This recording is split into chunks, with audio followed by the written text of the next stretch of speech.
Welcome to YouTube channel dengan aku Sandewantara. Assalamualaikum warahmatullahi wabarakatuh. Ya teman-teman, di video kali ini aku agak sedikit bingung sebenarnya teman-teman, tapi aku akan bahas tentang skincare juga, dan juga ada hubungannya dengan Dr. Pure, tapi juga bisa membahas atau hubungan dengan skincare lain. Mungkin teman-teman juga merasakan hal yang sama seperti yang aku rasain itu teman-teman.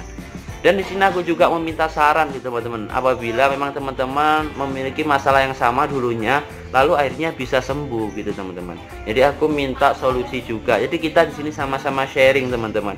Nyantai aja, kita sama-sama sharing, sama-sama membantu, saling menolong seperti itu teman-teman. Jadi gini teman-teman, aku coba tanya ke teman-teman, apakah teman-teman pernah mengalami atau pernah memakai sebuah skincare yang sama itu di waktu yang berbeda tapi dengan hasil yang berbeda. Contohnya teman-teman, seperti aku pakai Dr. Pure tepatnya 2 tahun kemarin, itu hasilnya sangat bagus banget teman-teman. Tapi setelah itu aku berhenti 1 tahun, lalu di tahun berikutnya, tepatnya tahun 2019 kemarin, aku mulai pakai lagi. Dan aku akhirnya bikin review juga, aku bikin rekomendasi juga tentang krim Dr. Pure gitu. Dan itu bukannya aku nggak cocok teman-teman, kayaknya aku cocok teman-teman pakai itu, karena hasilnya setelah 2 minggu atau 4 minggu itu juga mulai cerah wajahku gitu, nggak ada tanda-tanda kusam. Cuma yang paling parah waktu itu aku bukan berjerawat sih, mengelupas saja, nggak ada jerawat sama sekali, nggak ada beruntusan, cuma mengelupas saja teman-teman. Dan wajahku juga mulai cerah gitu, mulai kelihatan. Jadi aku nggak pernah berpikiran netting kalau krim ini benar-benar palsu gitu, aku nggak pernah kepikiran seperti itu teman-teman. Dan itu bedanya hasilnya dengan 2 tahun yang kemarin gitu. Kalau memang teman-teman ada yang mengalami hal yang sama, tidak hanya Dr. Pure teman-teman, mungkin skincare yang lain, kalau teman-teman mungkin pakai saat tahun-tahun sebelumnya baik, lalu pakai tahun ini hasilnya buruk, coba kalian kasih solusinya di kolom komentar teman-teman. Tapi di sini aku nggak diam teman-teman, juga aku coba berusaha untuk cari solusinya, karena saat ini teman-teman wajahku sedang beruntusan. Ya lumayan banyak teman-teman, walaupun nggak terlihat kusam atau apa, tapi wajahnya beruntusan teman-teman.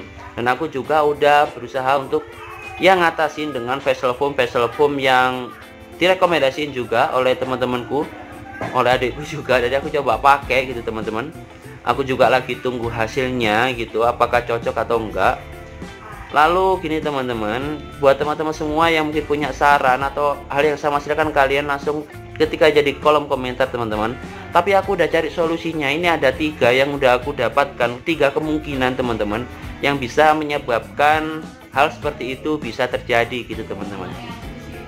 Ini aku udah riset, aku udah cari, mungkin bisa jadi solusi juga buat teman-teman semua. Yaitu yang pertama, kemungkinan bahannya berbeda teman-teman. Contoh aja, saat aku pemakaian 2 tahun kemarin, itu bahannya mungkin secara takaran dan sebagainya itu sama, dalam arti mungkin pas gitu teman-teman, dan akhirnya cocok di wajahku. Tapi jika tahun-tahun ini yang aku pakai tahun ini, mungkin karena ada ya mungkin sedikit laku keras gitu, mungkin ada bahan yang ingin diperbaiki, akhirnya lebih ditingkatkan lagi intensitasnya gitu teman-teman, sehingga membuat wajahku atau wajah kalian mungkin nggak cocok seperti itu teman-teman. Tapi bukannya ini menuduh teman-teman ya, karena kemungkinan aja mungkin ya namanya mungkin dalam pabriknya pingin kualitasnya lebih baik lagi, tapi justru ada dari kita yang mungkin malah tidak cocok. Itu ada kemungkinan seperti itu teman-teman. Ini di sini aku jelaskan lagi, bukan sekali aku menjelekkan produk-produk, enggak teman-teman, aku hanya ya berdasarkan kemungkinan aja gitu teman-teman, berdasarkan hasil risetku gitu teman-teman. Itu yang pertama. Dan yang kedua teman-teman, kemungkinan adanya krim palsu. Tapi kalau misalnya krim palsu teman-teman, aku kurang percaya kalau krim yang aku pakai itu krim palsu, karena aku membeli krim tersebut di toko yang sama tepatnya 2 tahun yang lalu, dan sampai sekarang pun itu rame, udah jelas-jelas banyak sekali pelanggannya, konsumennya, dan otomatis dapatnya dari distributor yang terpercaya gitu teman-teman. Dan mungkin tidak ada yang lain namanya krim palsu lah di situ kalau menurutku sih teman-teman, seperti. Tapi kalau memang ada ya udahlah itu. Nggak, tapi selama ini aku kurang percaya kalau emang krim palsu, karena juga aku udah membuktikan gitu kalau memang krimku itu tidak ada tanda-tanda palsu teman-teman, karena memang sebenarnya ada hasilnya. Cuma permasalahannya saat itu aku mungkin saat purging atau detox itu aku berhenti teman-teman, karena saat itu aku sedang ya ada gejala sakit teman-teman, bukan karena pakai krim aku sakit ya teman-teman. Saat itu aku sakit, lalu aku berhenti untuk perawatan, karena aku berhenti untuk perawatan teman-teman. Jadi apa mungkin itu bisa menjadi sebuah penyebabnya? Ya silahkan kalian ketik di kolom komentar aja teman-teman, kalau memang itu bisa jadi penyebab, nanti mungkin kesalahanku di situ gitu teman-teman, dan jangan dicontoh pastinya. Dan aku sebenarnya sedikit yakin kalau memang kesalahanku di situ sih gitu, tapi aku coba cari aja solusinya lain. Dan yang kedua teman-teman, dan yang ketiga ya, yaitu yang pertama kemungkinan bahannya berbeda, yang kedua yaitu kemungkinan krimnya palsu, dan yang ketiga kemungkinan yaitu periodenya teman-teman. Dalam arti periode sini ada dua.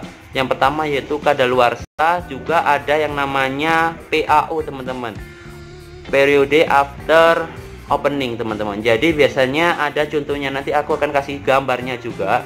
Contohnya seperti misalnya ada ya 12M gitu, biasanya teman-teman pasti yang cewek-cewek pasti udah tahu kan, ada misalnya ada periode 12M gitu, tandanya itu adalah berlaku 12 bulan setelah segel itu dibuka gitu teman-teman. Jadi lebih dari itu akan membuat dampak yang berbahaya pada kulit kita teman-teman. Tapi biasanya kalau memang tidak ada PAO nya, biasanya ada juga label expired nya. Misalnya kalau kita pakai krim yang expired, otomatis ya wajah kita akan buruk pastinya teman-teman. Dampaknya mungkin akan ada radang jerawat, beruntusan, merah, mengupas yang parah, mungkin banyak sekali dampaknya, bahkan mungkin kanker kulit dan sebagainya. Nauzubillah teman-teman, pasti itulah dampak-dampaknya teman-teman.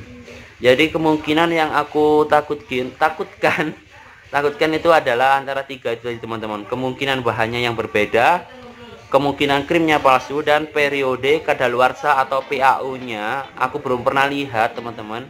Tapi kalau nggak salah krimku aman sih kalau masalah kadaluarsa. Coba teman-teman cek semua PAO nya, kalau misalnya selain Dr. Pure, mungkin kalau Dr. Pure kayaknya nggak ada sih, hanya ada label expired aja. Coba teman-teman cek dulu, jangan sampai melampaui batas-batas teman-teman. Ingat, kalau ada PAO yang 12M itu tandanya ya pemakaiannya 12 bulan setelah produk dibuka teman-teman, atau segelnya dibuka gitu ya teman-teman. Jangan sampai lewat teman-teman pakainya, karena itu dampaknya buruk sekali.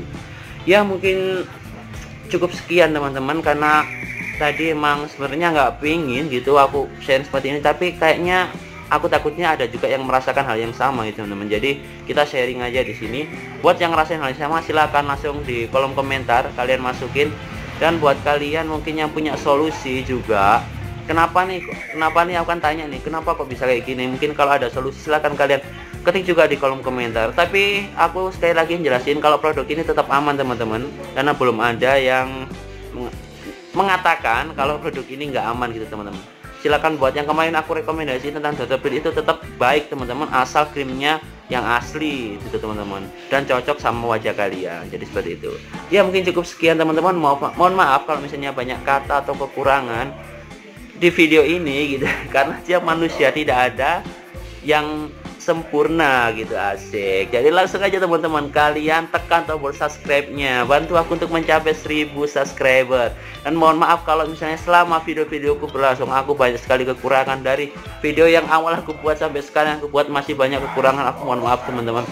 Nanti aku pasti akan lebih berkembang lagi di video-video berikutnya. Jadi mungkin sekian, Krisna Dewantara pamit. Wassalamualaikum warahmatullahi wabarakatuh.